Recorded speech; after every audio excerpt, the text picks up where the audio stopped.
여러분 지금 여기 대개 보면 20대죠, 그죠? 거의가 20대가 많은데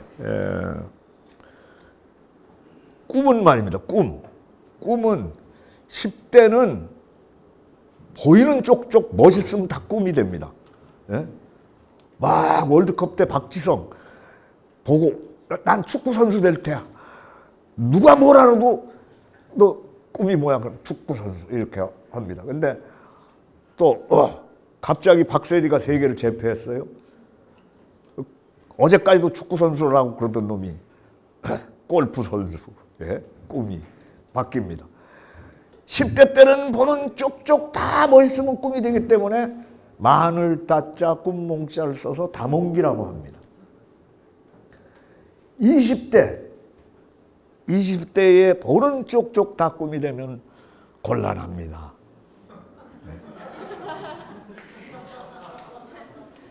내가 평생을 바쳐도 아깝지 않은 꿈, 내 온 인생을 탈탈 털려도 억울하지 않고 아깝지 않은 꿈, 그 하나를 위해서 열정을 불태우고 내 온 생애를 바칠 수 있는 꿈, 요거 하나를 찾아내야 됩니다. 그래야 되는 것이 20대입니다. 그러니까 대개 20대에 성공할 수 있는 것은 연예계하고 스포츠계, 체육계입니다. 근데 요 30만 넘으면 노인 취급받아. 예? 벌써 한물 가. 예? 내리막길입니다. 30대 넘었으면. 예? 아니면 어떤 경우에는 25살 됐으면 노인 취급하는 분야도 있어요. 30대 정진기입니다. 피눈물 나게 꿈을 실현하기 위해서 실력 연마를 해야 하는 시기가 30대입니다. 40대가 용비기예요. 꿈을 펼치는 시기입니다. 내가 쌓아온 실력과 꿈을 펼치는 시기가 용비기예요. 이걸 다 20대에 해치우려고 그래요, 우리나라는. 부모님도 그렇게 원하고, 당사자도 그렇게 원하고, 심지어는 초등학교 4학년짜리가 학원을 8개 이상씩 다녀. 11시, 10시 이 늦은 시간에 엄마 아빠 승용차 타고 학원에서 집으로 돌아가는 어린이들의 표정을 한번 보세요. 창문 내려놓고 바깥을 딱 내다보는 그 어린이들의 표정을 보면 4학년이 아니야. 40대지. 예? 다 늙었어. 벌써 인생 다 포기한 표정이에요. 이래서는 안 됩니다. 예. 그래서 좀 인생을 넓고 크고 여유 있는 마음으로 진득하게 바라보면서 나의 꿈을 실현하기 위해서 꾸준히 서두르지 말고 노력을 바쳐야 됩니다. 예. 20대, 40대나 이루어질 일을 20대에 다 해치우려고 그러면은 골병 듭니다. 인생 빨리 병들어버리고 그래서 자살률이 높아지는 거예요. 50대, 60대, 70대, 80대, 90대 요새 100세 시대라고 그래요. 60년 동안 소욕이라고 합니다. 뒷짐지고 노닐듯이 흥얼흥얼 노래하면서 인생을 산책하는 소욕이. 이 정도로 좀 인생을 크고 넓고 깊게 생각하면서 당장 급하게 서두를 필요가 없습니다. 꾸준히 노력하시면 다 이루어낼 수 있습니다.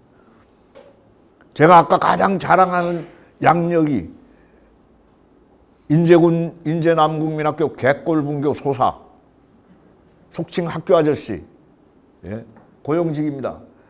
비정규직, 전교생 17명, 월 평균 출석률 3일, 폐교 직전에 분교장도 안 나와 학교에. 폐교 직전이니까. 거기 들어가서 얼음밥 깨먹으면서 밥을 얼려서 못으로 깨서 의적의적 씹어 먹으면서 문장 공부했습니다. 피눈물 나게 문장 공부하고 그 다음에 제가 중앙문단에 훈장으로 데뷔를 했는데 상금이 어마어마하게 쌓였어요. 왜냐하면 당선작이 3년 동안 없었어. 그 상금은 2월 돼가지고 계속 쌓인 거예요. 그걸 제가 타먹었다는 거 아닙니까? 예.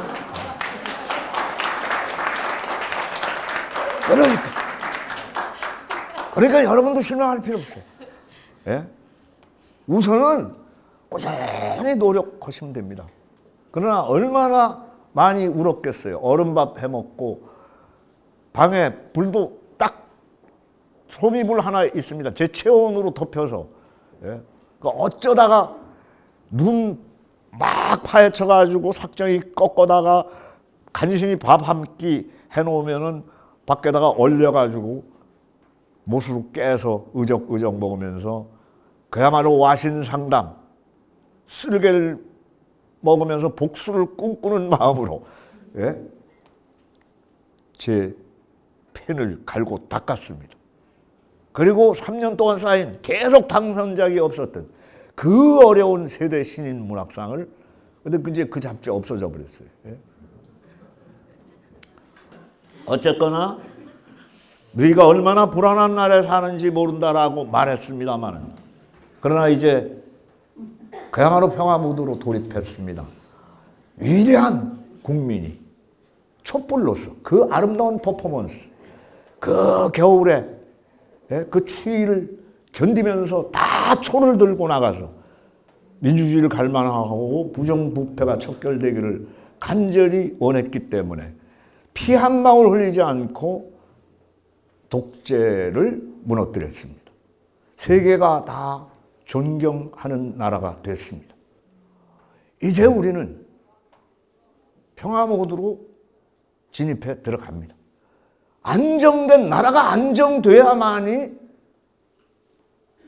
외국 자본들, 거대 자본들이 투자할 거 아닙니까? 늘 불안정한 나라에 돈 투자하고 싶겠어요?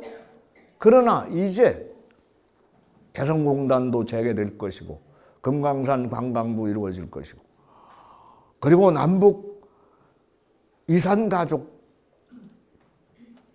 상봉도 가능해지게 됐습니다. 더구나 바로 여러분들이 쓰일 자리, 저 DMZ, 저 자연의 땅, 한 번도 오염 안 된 땅, 그 땅을 여러분들이 예술의 터로 삼아서 남북이 서로 예술과 문화의 교류의 장으로 삼고 저는 거기서 어린이들이 시장을 좀 만들었으면 좋겠어요. 자기들이 만든 거 파는 거. 네덜란드에서는 하고 있습니다. 어린이들의 시장을 거기다 만들고 어린이들이 자본의 더러움, 자본의 무서움 이걸 어려서부터 깨닫고 더 돈보다 가치 있는 것이 무엇인가를 찾아보는 그런 장터를 좀 하나 만들었으면 좋겠어요. 그리고 항상 끊임없이 예술과 즐거움이 넘치는 그런 땅으로 그것이 활용됐으면 좋겠어요. 예? 학술적이고 문화적이고 예술적인 땅. 예. 가장 중요한 제가 여러분께 전하고 싶은 말씀이 있습니다. 외국 사람은 알고 있는데 한국 사람은 모르는 중요한 특징, 너희가 얼마나 잘 버티는지 모른다. 여러분 우리 주변국 한번 보시죠. 중국, 머리맡에 중국 있지 않습니까? 그죠? 옆구리에 일본이 있습니다. 발 밑인가? 그 다음에 미국 있잖아요. 일본이 있습니다. 일본, 미국, 중국, 러시아. 이거 군사적으로 다 막강하고 문화적으로 막강하고 경제적으로 막강한 나라들입니다. 아직도 안 먹혔어. 그렇게 압박하고 뭐 별의별 술수를 다 부려가면서 먹어치우려고 해도 반토막으로 갈라지기는 했지만 완전히 먹히지는 않았습니다. 잘 버티고 있는 거죠. 외국이 볼 때는. 외국 사람들이 볼 때는 너희들이 얼마나 잘 버티고 있는지 모른다. 이 잘 버티는 정신의 뿌리가 무엇일까요? 이 버틸 수 있는 정신의 뿌리, 양반 정신? 그놈들은 에헴하고 늘 허세를 부렸던 그놈들은 노동력만 착취했지 약자에게는 정말로 잔인한 그런 삶을 살아온 무리들입니다. 이 고위층들이 가지고 있는 저 허세무쌍한 것이 대한민국에 얼마나 많은 도움을 줬겠어요. 저는 그렇지 않다고 생각합니다. 오늘날의 대한민국이 세계 속에서 굳굳하게 버티고 있도록 만든 이 정신은 양반 정신 아닙니다. 그러면 선비 정신일까요? 이것도 아닙니다. 제가 볼 때는. 제가 그토록 트위터를 통해서 또 SNS를 통해서 늘 부정부패를 질타하고 그리고 저 썩어 문드러진 고위직들을 질타할 때 거드는 사람 별로 없었습니다. 거드는 선비들 별로 없었어요. 오히려 저보고 소설가면 소설이나 쓰지 왜 정치에 관심을 두느냐고 헛소리 펑펑하는 지식인들도 있었습니다. 그런 사고방식이 나라를 망치는 겁니다. 결국은. 예? 대한민국의 오늘을 읽게 한 정신은 선비 정신도 아니고 양반 정신도 아닙니다. 저는 장인 정신이라고 생각합니다. 대한민국의 건국 이념, 홍익 인간, 교육 이념이기도 합니다. 인간을 널리 이롭게 하는 정신. 그 정신이 오늘날 대한민국을 있게 만들었습니다. 그 정신은 자기가 쓰는 물건, 장인들이 자기가 쓰는 물건은 정성껏 만드는 법이 없어요. 온갖 정성을 다 받아서 만들지 않습니다. 대개의 장인들은. 진정한 장인들은 지가 쓸 물건 대충 만듭니다. 그러나 남이 쓰는 물건은 밤을 새워서 온갖 정성을 다 바쳐 만들어요. 이것이 오늘날 대한민국을 있게 한 정신입니다. 대한민국은 올해 세계 기능 올림픽에서 19연패를 했습니다. 1위만 19번을 했어요. 이걸 알고 있는 사람들은 드뭅니다. 이 정신. 그러면 뭐 그게 대단하냐고요? 아니 무슨 뭐 다른 스포츠 금메달 따면 난리 법석을 피면서 예? 대단하고 말고죠. 왜 그런가 하면 그것이 기술력과 경쟁력과 잠재력을 세계로부터 인정받는 겁니다. 그래서 우리가 수출에 앞장설 수 있는 것이고 그래서 우리가 IT 산업이라든가 컴퓨터 산업에 첨단을 구가할 수 있는 겁니다. 그런데 기억하고 있는 사람 거의 없습니다. 이 놀라운 19연패 그리고 얼마나 감동적입니까? 자기가 쓰는 것은 대충 만든다 하더라도 남이 쓰는 것은 온갖 정성을 다해서 만드는 이 정신, 누구나 사람을 감동시킬 수 있는 정신, 이 정신이 대한민국 오늘날의 젊은이들의 가슴에는 절절히 흐르고 있습니다. 한류 보십시오. 한류도 곧 예술 정신이고 장인 정신입니다. 얼마나 피눈물 나게 연습을 거듭해서 걸그룹이 되고 아이돌이 됩니까? 그리고 세계를 주도하게 됩니까? 수없는 노력, 남을 즐겁게 하기 위해서 나 혼자 잘 되자고 그 곡 개고생 하지를 않습니다. 사실 대한민국의 젊은이들은. 다 남을 기쁘고 즐겁게 만들어주기 위한 그 기대가 그 안에 가득 담겨 있는 겁니다. 이 정신이 오늘날 대한민국을 이끌어 왔습니다. 이제 여러분들이 다 새로이 부흥시켜야 합니다. 그리고 여러분들이 다 그 장인정신의 주역이 될 수가 있습니다. 자기 하나 먹고 살기도 힘든 세상에 뭐 남까지씩이나 이렇게 생각하면 안 됩니다. 알고 보면 혼자 존재하는 인간은 아무도 없고 혼자 존재하는 사물도 아무것도 없습니다. 이 세상 만물은 다 저마다 그 가치와 의미를 지니고 있고 다 모든 것이 연결되어 있습니다. 모두가 함께 해야 하는 존재들입니다. 이제 제가 가장 자랑스러워하는 강원도 인제군 인제남국민학교 객굴분교에 대해서 말씀드리겠습니다. 아까 제가 분명히 말씀드렸죠. 인간은 정신과 영혼과 물질의 삼합체다. 아는 것보다, 아는 것은 머리에 소장되어 있습니다. 그렇죠? 느끼는 것이 낫고, 느끼는 건 가슴으로 느껴야 합니다. 몸 전체로 느끼면 더 좋죠. 예. 그 다음에 깨달아야 합니다. 이게 깨닫는 것까지가 사실은 공부의 궁극이 되고 삶의 궁극이 됩니다. 소크라테스는 인간이 행복해지려면 어떻게 해야 하는가 했을 때 이렇게 대답했습니다.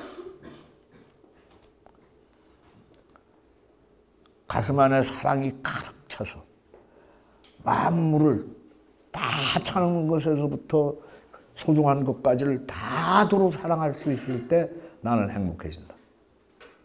여러분들 스스로가 한번 생각해 보세요.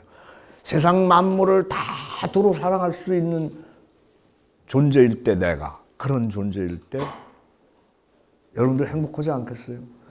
또 세상 만물로부터 내가 사랑받고 있다는 것이 자각될 때, 와, 나는 사랑받는 존재야 라고 하는 것이 인식될 때 행복해진다고 그랬습니다. 그런데 말입니다. 그런데 세상에 소크라테스가 뭐라 그랬는가 하면, 인간은 어떤 경우에도 아름답지 않은 것을 사랑할 수 없다. 여러분, 악차 싶지 않습니까? 아름답지 않은 것을 사랑할 수 없다. 그럼 나 같은 오징어는 사랑받을 자격 없다는 겁니까? 아니, 우리나라에 막 보십시오. 막 청와대에 계시는 분도 잘생긴 사람 많고, 대통령도 미남 아닙니까? 거기에 딱 비하면은, 제가 저 사진도 한번 나란히 서서 찍어봤는데 오징어예요. 야, 이거 안 되겠구나. 여자분들이 막 화장하고 액세서리 달고 이러는 것 다 허용은 아닙니다. 왜냐하면 사랑받고 싶다라고 하는 잠재의식에 의해서 자기 자신을 가꾸는 거예요. 아름답지 않은 것은 사랑받지 못하니까. 그래서 다 아름다우려고 애를 쓰는데, 우리 오징어들에게도 이 소크라테스 할아버지가 또 희망을 주십니다. 아름다움에는 두 가지가 있다. 하나는 외형적인 아름다움이고 하나는 내면적인 아름다움이다. 외형적인 아름다움은 시간에 자유롭지 못해서 시간이 많이 흐르면 변질되거나 퇴색한다. 그러나 내면적인 아름다움은 시간이 아무리 오래 흘러도 변질되거나 퇴색하지 않는다. 소설이 뭡니까? 예술이 뭡니까? 다 여기 예종 아닙니까? 예종. 예술종합학교. 예? 예술, 아름다움을 추구하는 분야입니다. 그죠? 아름다움은 뭡니까? 곧 사랑받는 것입니다. 그죠? 사랑으로 가득 차 있는 아름다움의 궁극은 사랑과 직결되어 있습니다.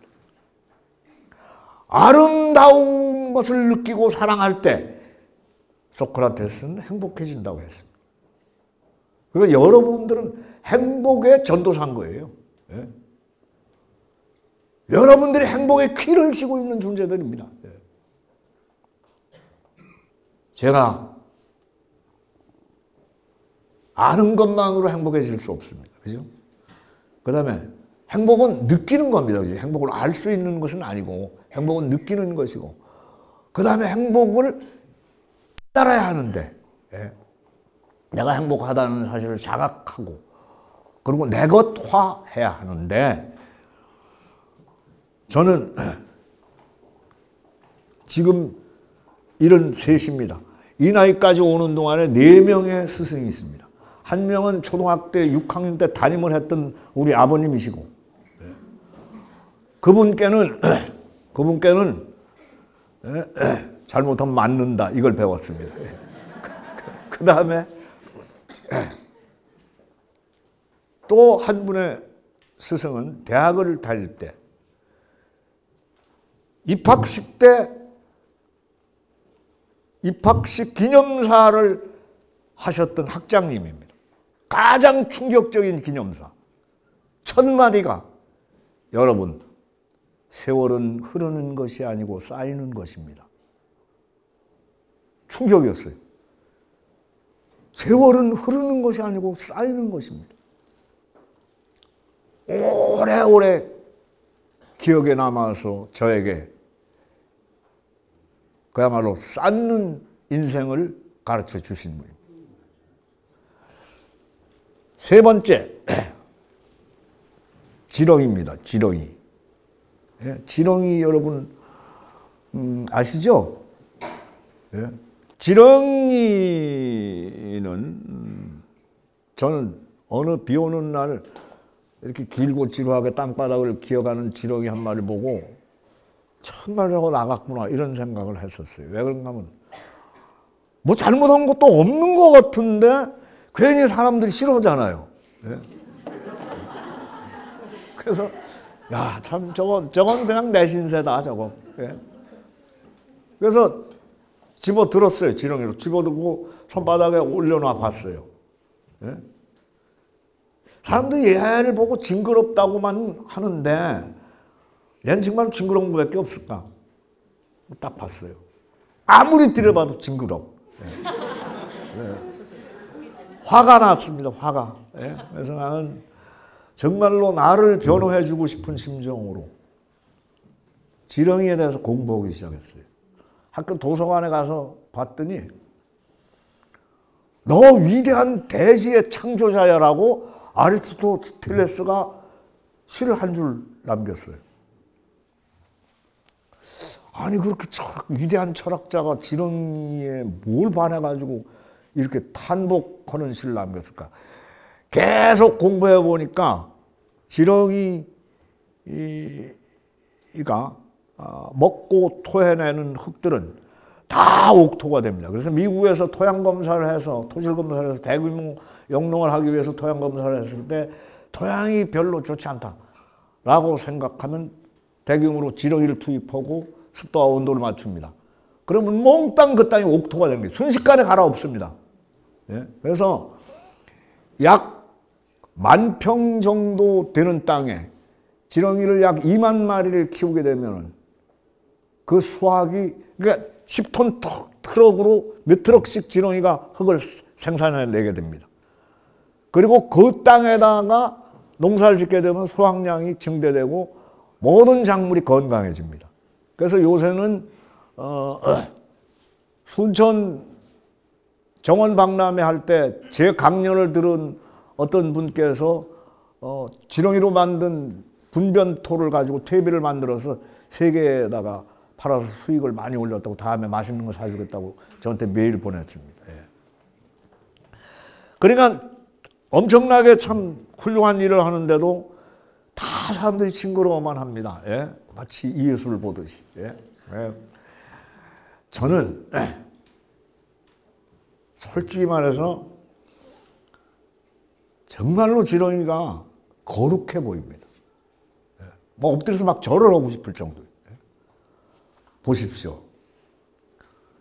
모든 생명체들은 자기의 종을 영속시키거나 자기 목숨을 보존하기 위해서 무기를 다 개발합니다.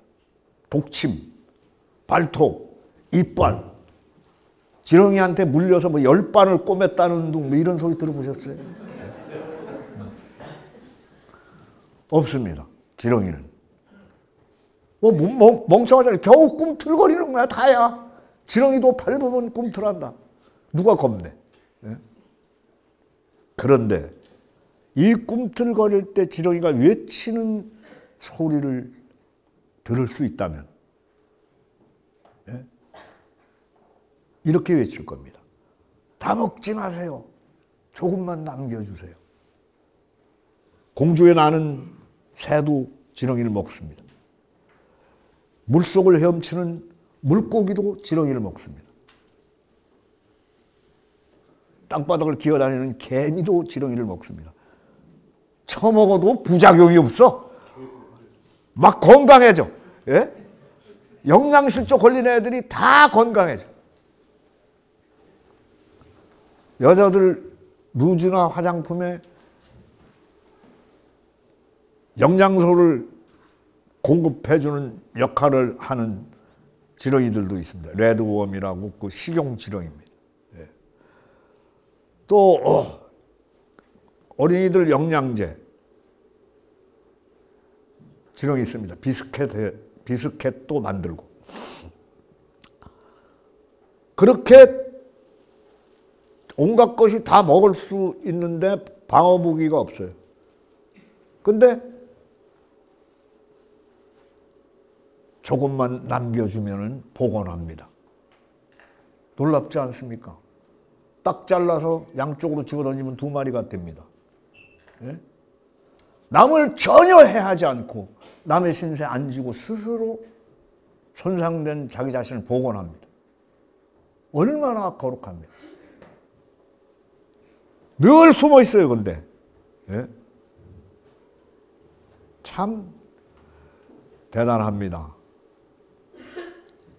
그래서 가히 저 거룩한 모습, 남을 전혀 해하지 않고, 예? 그리고 자기를 꾸미거나 예? 드러내려고 애를 쓰지 않으면서 이 땅에 그야말로 산소와 거름을 공급해주는 지렁이, 예? 얼마나 이 우리 건국인형하고도 또 잘 맞습니까? 예? 그래서 제가 참 존경합니다. 스승으로 삼고 거의 뵐 때마다 엎드려 절을 하고 싶은 예? 이런 충동을 느낍니다. 그 다음에 제가 강원도 인제군 인제남국민학교 객골분교 전교생 17명 월 평균 출석률 3일 그 학교에서 소사로 근무할 때 월 평균 출석률 3일인 학생들도 학교 뭐 공부하기 위해서 나오는 거 아니에요. 아버지 따라서 그냥 장에 가면서 운동장 지나가면서 누가 계시나 이렇게 고개 빼고 들여다보는 게 다야. 근데 다 모학자입니다. 예? 그 뭐 아버지들이 학교 안 보내요. 왜 그런가 하면 전부 배운 놈들한테 속아서 자기네들은 그 화전민촌에 첩상고 들어와서 그 고생한다고 생각해서 자기 자식은 가르치고 싶지 않답니다. 산수는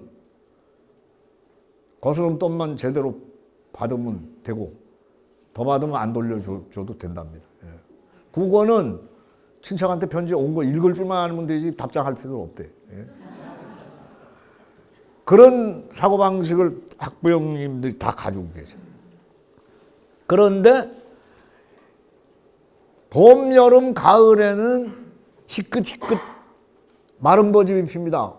얼굴이 얼룩덜룩해요. 예? 마른 버짐이라고 하는 것이 피어서. 그런데 겨울만 되면은 피부가 깨끗해지면서 매끈해요, 애들이. 왜 그런지 아십니까? 개구리를 먹어서 그래요. 고단백, 산골 계곡에 사는 개구리를 먹는 거예요. 아침마다 저한테 오는 어린이가 하나 있었어요. 4학년짜리. 준비물, 지렛대, 양동이, 매미채. 제 담당은 매미채입니다. 이 어린이하고 학교 바로 앞에 계곡으로 갑니다. 계곡으로 가면은 바위를 가르치죠. 여기에요. 여기다 매미채 대세요. 지정하는 대로 저는 매미채를 대고 있으면 그 어린이가 지렛대로 돌을 들칩니다. 그러면 어떤 때는 한 마리, 어떤 때는 2마리, 3마리는 다 못 잡아. 한 마리는 반드시 딴 데로 튀게 돼 있어요. 한 달 내내 따라다녔습니다. 귀신이야. 단 한 번도 틀리는 게 없어. 예? 그 제가 어떤 때는 야, 이 돌 한번 해보자. 그러면 없어요. 딱 그러고 지나가 버립니다. 자존심 엄청나게 상해요. 이거 해보자. 그러면 그럼 한번 대보세요. 그리고 딱 됩니다. 없어요. 그 어린이가 없다라고 그런 데는 있어 본 적이 단 한 번도 없어요. 한 달 내내 틀린 적이 없어요. 내가 어정쩡하게 매미철 잘못돼가지고 개구리를 놓치는 적은 있어도 그 어린이의 지적이 틀려가지고 개구리를 놓친 적은 없어요. 그래서 어느 날 제가 물었습니다. 너무나 궁금해서. 예? 예, 너 개구리가 어떤 돌에 들어있고 어디로 튀는지 어떻게 아냐? 무표정하게 저를 쳐다봅니다. 이렇게 쳐다보고 딱 한마디 하는 거예요. 딱 보면 알아요. 네. 이겁니다. 깨달음이라는 건 이런 겁니다. 배워서 아는 건 아닙니다. 딱 보고 알아야 되는 겁니다. 예? 그걸 한소식이라고 하죠. 예. 딱 보고 아는 것. 저도 다행스럽게 유년 시절을 아주 촌에서만 보냈어요. 그래서 형들하고 같이 살다 보면은 그 식물이나 동물의 이름은 몰라도 저게 먹을 수 있는 건지 없는 건지는 알아. 예? 먹을 수 있는 것은 먹을 수 있는 것대로 분위기를 가지고 있습니다. 먹어서는 안 되는 것들은 먹어서는 안 된다는 강렬한 메시지를 간직하고 있어요. 그걸 읽어볼 줄 아는 것, 이것이 중요한 겁니다. 오늘날 사람은 사람끼리만 살아가려고 그럽니다. 도시를 보십시오. 저거 다 사람을 위한 겁니다. 도시는 자연을 만들어도 저거 다 인위적인 겁니다. 사람만을 위한. 그러나 자연 속에서 살면 교감을 하게 됩니다. 그 순간부터 저는 확 그야말로 깼습니다. 고정관념에서 벗어나고 그리고 무엇이 진정으로 가치 있는 것인지 깨달았습니다. 그 어린이가 딱 보면 알 수 있었던 것. 이것은 하빌에서 오는 소득입니다. 하빌. 망아, 나를 잊어버리고 혼연일체가 되어서 어떤 대상하고, 여러분들은 공부를 하시더라도 망아, 잡념 다 버리고 그것과 합일하시면은 훨씬 정진이 빠릅니다. 그러니까 여러분들이 어떤 기능을 터득하실 때 거의 분골쇄신 자기 자신 다 잊어버리고 거기에 몰두하지 않습니까? 그러면은 엄청나게 느는 거죠. 예. 그래서 그 어린이는 실제 자연과 합일하고 있었던 거예요. 그리고 놀랍게 그 어린이 나름대로 깨달음을 얻은 거죠. 다만 그게 돈이 아니라 개구리지. 예? 만약에 돈에다 적용하면 어떨까요? 다른 어떤 거에 적용해도 그것은 맞습니다. 놀라운 능력을 여러분께 부여합니다. 정말로 소중한 것은 돈은 아닙니다. 물질의 풍요가 곧 행복과 직결되어 있다는 사고를 버리는 것, 이 가치관을 수정하는 것, 이것이 곧 행복의 출발입니다. 오직 돈만이 가장 가치 있는 것이고 인간을 행복하게 만들어준다는 사고방식. OECD 국가 중에서 우리가 경제력 10위에 올라섰으면 행복지수도 10이라야 됩니다. 그런데 행복지수는 작년까지 56이었어요. 올해 조금 더 올라섰다는 얘기는 들었습니다. 이제 우리가 누구나 행복해지기 위해 살아간다 그러면 진실로 만물의 영장다운 행복관, 이것을 가져야 되지 않겠습니까? 저 그 옛날 철학의 아버지 소크라테스가 이 얘기한, 우리가 만물의 영장으로서 만물에게서 아름다움을 느끼고 만물을 사랑할 수 있을 때, 또는 사랑받을 수 있을 때 행복해진다는 것, 이것은 곧 진리입니다.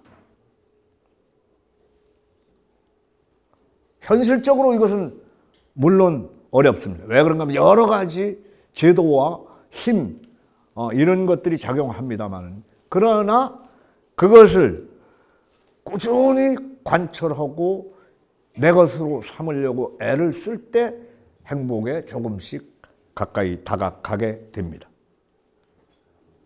뭐 세상에 음악도 미술도 무용도 다 즐길 줄도 모르고 감상할 줄도 모르고 어쨌든 그것이 가지고 있는 의미조차도 모르고 살아간다면 얼마나 인생은 황량합니까? 사막 같습니까? 황무지 아니겠습니까? 실용자가 붙는 이유를 제가 압니다.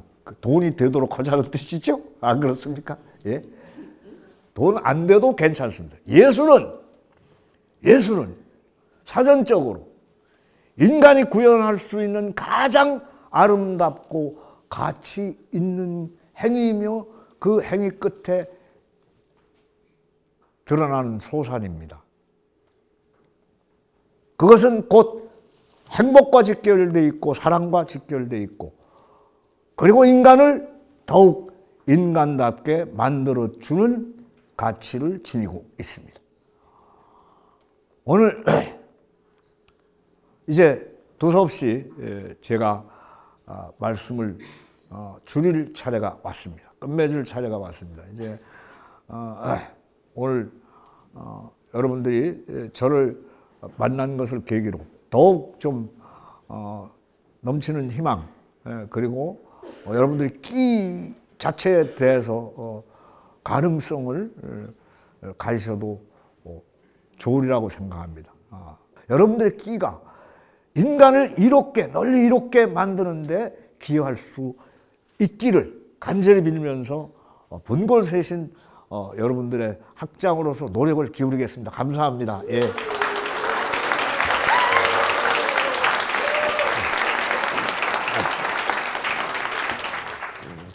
아주 오래전부터 지금까지 망라해가서 가장 좋아하시는 작가님이나 철학가, 시인은 어떤 분이 계신지 네, 소개 좀 해주시고 그 이유는 무엇인지도 좀 설명해 주십시오.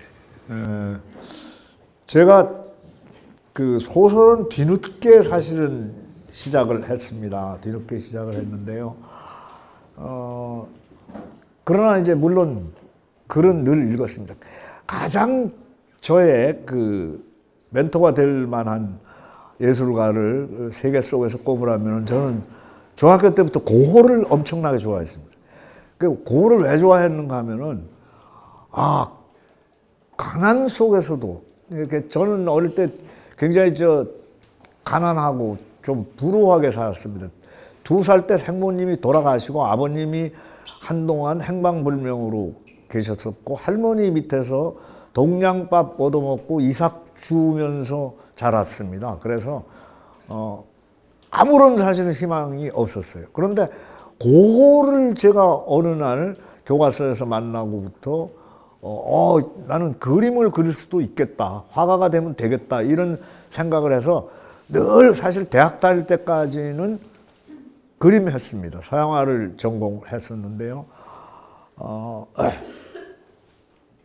고흐는 아직도 제가 존경하는 그리고 정말로 넘치는 그 영혼을 가지신 그런 아름다운 영혼의 소유자시죠. 저는 예술은 모방으로부터 출발한다 이 말을 혐오합니다. 왜 그런가 하면 그거는 예술을 모르는 사람의 얘기입니다. 기술은 모방으로부터 출발합니다. 기술은 모방하고 담고 흉내낼 수도 있고 가르칠 수도 있고 전수 받을 수도 있습니다.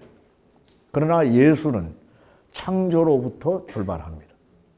창조로부터 출발하고 이것이 예술이냐 기술이냐를 구분하는 분기점은 거기에 정신적 에너지와 영적 에너지가 얼마나 함유되어 있는가가 결정을 내는 겁니다.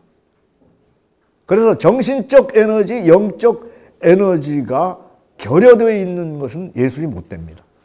그것은 기술에 머물러 있을 뿐이죠. 훌륭하신 시인, 소설가는 숱하게 많습니다. 지금 뭐 특히 요즘 신세대 문인들, 뭐 20대, 30대 문인들 작품들 다 좋습니다. 정말로 좋아요. 그래서 굳이 꼭 누구 이름을 딱 지목하기는 조금 뭐한 데가 있습니다. 그 중에 제일 잘난 놈은 이회수입니다. 죄송합니다. 죄송합니다. 농담이었습니다. 농담이었습니다. 선생님께서 꿈이 많은 젊은이들에게 해주고 싶은 말씀이 궁금합니다. 예. 사실은 젊다는 것이 이제 대한민국 같은 경우에는 어른이 없는 나라다 이렇게 얘기하고, 또 시대도 지금의 시대가 어른이 없는 시대다 이렇게 얘기를 하지 않습니까? 근데 전 제가 볼 때는 젊음은 있는가 이런 것도 한번 묻고 싶어요. 전부 애늙은이 같지는 않은가. 예. 그러니까 철딱선이 하나도 없는 저 같은 늙은이도 있습니다만은 또 미리 그냥 늙어버린, 온 인생의 무거운 짐을 갖다가 젊은 나이에 다 그냥 져버리고 거의 말아버린 듯한 그런 젊은이들도 있지 않겠는가. 그래서 저는 제가 살아온 인생을 이렇게 돌아보면은 그렇게 엉뚱한 그 가치관에다가 포커스를 맞춰놓고 너무 많은 시간과 사실은 그 힘을, 노력을 낭비했다는 생각이 듭니다. 그래서 가급적이면은 젊음을 좀 즐기라고 그러고 싶어요. 그러니까 고뇌조차도, 아픔조차도, 방황도 쓰라림도 좀 즐겼으면 좋겠어요. 그것은 결코 어렵기는 하지만, 견디기가 힘들기는 하지만 즐기는 방법은 그렇습니다. 사실은 우리에게 그것에 부여할 수 있는 의미, 가치를 찾아낼 지혜가 없습니다. 그래서 그걸 못 즐기는 것이거든요. 머릿속에 들어있는 것만 가지고는 사실은 힘이 되지를 않습니다. 인생에서 어떤 도움도 안 됩니다. 머릿속에만 있는 것. 그거는 지식이거든요, 지식. 지식이 가슴에 내려와서 소화가 되어야 지성이 됩니다. 그 지성에 사랑을 플러스 해야만 지혜가 됩니다. 그래서 우리는 사실 지식도 이거 익혀야 됩니다. 잘 익혀야지, 익힌다는 것은 발효된다는 의미가 됩니다. 근데 이게 익히지를 못하고 썩히면은 부패가 되거든요. 발효가 아니고. 그래서 발효된 것들은 몸에 상당한 도움이 됩니다. 된장이라든가 뭐 김치라든가 과일들도 익었을 때, 익었을 때 사실은 인체에 이롭고 향기롭고 도움이 되는데, 썩어버리면은 인체는 독이 되죠. 그래서 실제로 머릿속에만 가지고 있으면 썩는 경우가 많습니다. 어설프게 아는 것이 우리 속담에도 병이 되는 경우, 아는 것이 병이 되는 경우가 많은데, 젊었을 때 가급적이면은 무엇이든지 썩히는 것보다는 익히는 쪽으로, 발효시키는 쪽으로 잘 머릿속에 있는 것을 가슴 속으로 끌어내려서 거기에 사랑을 플러스 시키려고 애를 쓰는 자세, 이것이 좋습니다. 그러면 행복과도 성큼 다가서게 됩니다. 그러니까 사랑을 열심히 하십시오.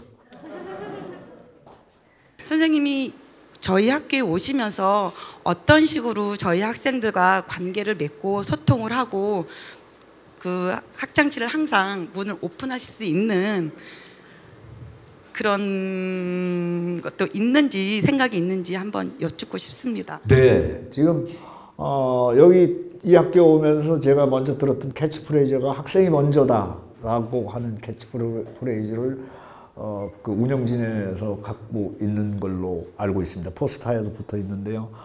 거기에 제가 아름답다 우리 함께 있을 때 이렇게 붙였습니다. 그래서 가급적이면 학생들하고 만나는 시간을 많이 가지겠습니다.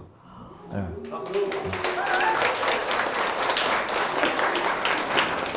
그리고 의문이 되거나 어려운 문제를 호소해 오면은 최선을 다해서 해결책을 함께 모색하겠습니다.